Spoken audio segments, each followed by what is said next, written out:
Senator Gatchalian is recognized. Thereafter, Senator Estrada. Maraming salamat. Thank you very much, Mr. President. It's a brief manifestation, Mr. President.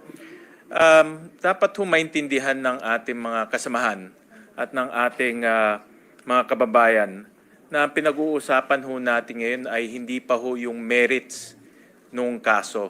Hindi pa ho natin pinag-uusapan yung kaso mismo ni Vice President Sara Duterte. Ang pinag-uusapan lang ho natin ngayon, yung ating constitutional duty under Article 11, Section 3, Number 4, na kung saan, pag na-transmit na ho sa atin ang Articles of Impeachment ng House of Representatives, Senado na po ang mag-hold ng trial. Ito po ang sinumpaang responsibilidad ho natin sa ilalim ng saligang batas. At ito rin po ang sinumpaan ho natin duty or solemn duty nung tayo po ay naging senador. Natatandaan ko nung 3 years ago, nanumpa ho tayo to support and defend the Constitution. Kaya mga kasama, dapat ho natin maintindihan na ito rin po ay parte ng proseso ho natin pagdating ho sa accountability. At napakahalaga po ang proseso. Para sa akin, ang proseso ay isang bagay na dapat ho natin sundin dahil ito po ang magpapatibay po ng ating sistema ng demokrasya. Kung titignan ho natin, hindi malayong lugar, dito po sa Asia, sa South Korea, kung nagkaroon rin ho sila ng impeachment process ho doon. Yung kanilang Pangulo ay na-impeach. At nung yun po ay nangyari, katulad rin po sa atin, marami rin po lumabas sa kalsada, marami rin po nagpapahiwatig ng kanilang saloobin at mukhang magulo pag nanonood ho tayo ng telebisyon. Pero kung tatanungin ho natin yung mga investors, tatanungin din ho natin mga kaibigan ho nating South Korean, kampante ho sila na hindi ho mangyaring isang napakalalang gulo sa kanilang lugar dahil alam nila ang proseso ay nasusunod. Yung proseso ng impeachment sa kanilang bansa ay nasusunod. At ganun nga ho ang nangyari. No, nagkaroon ho ng pagdinig, na-impeach yung kanilang Pangulo, nagkaroon ho ng isang pagboto ng bagong presidente at ngayon, balik na ho sila sa normal. Kaya mga kasama, ang aking punto ho dito ay ang proseso ay napakahalaga para po maging matibay po ang sistema ng demokrasya ho natin at higit sa lahat magkaroon ng malinaw na pananagutan ang mga personalidad na binigyan ho natin ng tiwala para po manilbihan sa ating bansa. Hindi lang po ang impeachment ay hindi lang po limitado sa presidente at vice president. Kasama ho dito members of the Supreme Court, members of the Constitutional Commission, ang ombudsman ay kasama ho dito. Kaya kung ano po ang ginagawa ho natin ngayon, ay ganun rin pong pananagutan na gagawin ho natin sa ibang personalidad kung sila po ay magkakasala.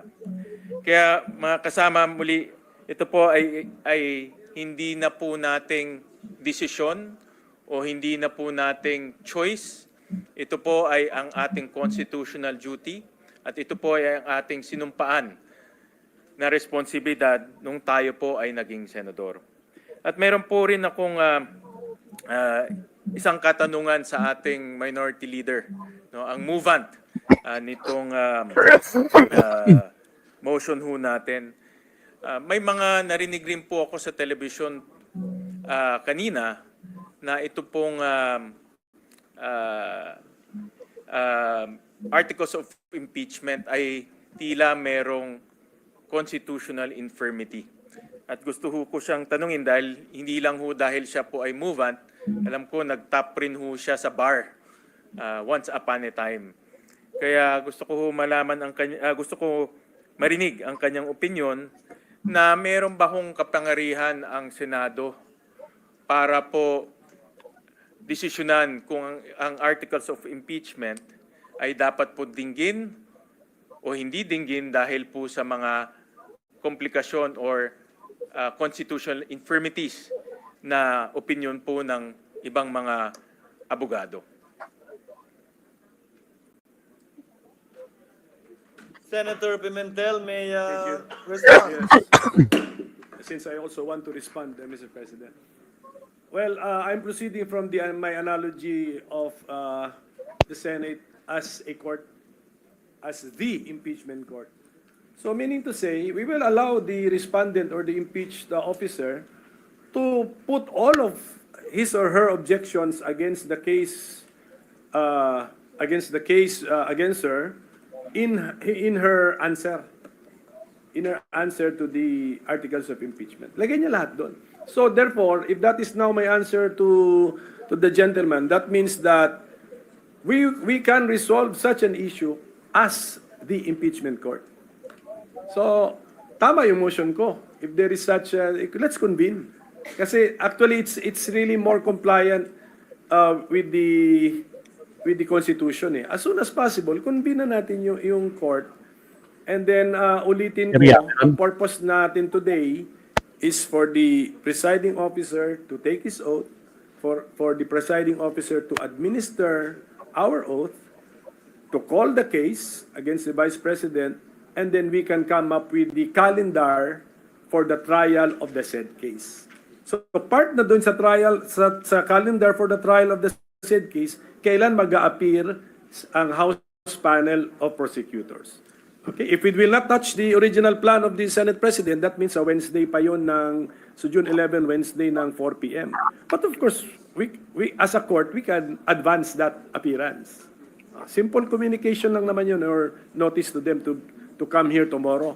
Kunyari, if should my motion prevail. But such an allegation of that the articles of impeachment is constitutional infirm and therefore should not be heard, is that within the ambit or within the jurisdiction of the impeachment court to determine under the Constitution and also as well as under our rules?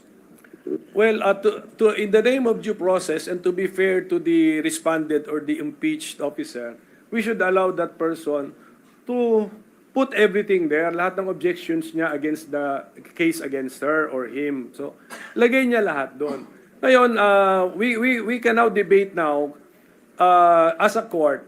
Ang reading ko kasi, trial by the Senate shall forthwith proceed. We will not entertain any motion to dismiss because we should try. But at the end of the proceedings, when we make our judgment, we can, of course, incorporate into our way of thinking, in our reasoning, to help us come up with our final judgment or the judgment to the final question, we can use the arguments presented by the parties. Thank you, Mr. President. Without going into too much detail of the procedures, I'd like to thank the good minority leader for his enlightenment, and of course we respect his legal intellect, considering that he has top Top-notcher yan eh. Alam niya yung batas. Di ba? Tol? Di ba, Tol? Top-notcher yung kalaban mo eh. O, sige tuloy. Kaya nga inamin ni Robin Padilla eh. Wala siyang laban kay Tol Tolentino, top-notcher eh. Di ba? Nako po. Legal intellect, considering that he has topped the bar examination once upon a time. And once again, I thank the body for listening to this representation's manifestation. Maraming salamat po, Mr. President. Thank you, Senator Gatchalian. Senator Estrada? Yes, what is the pleasure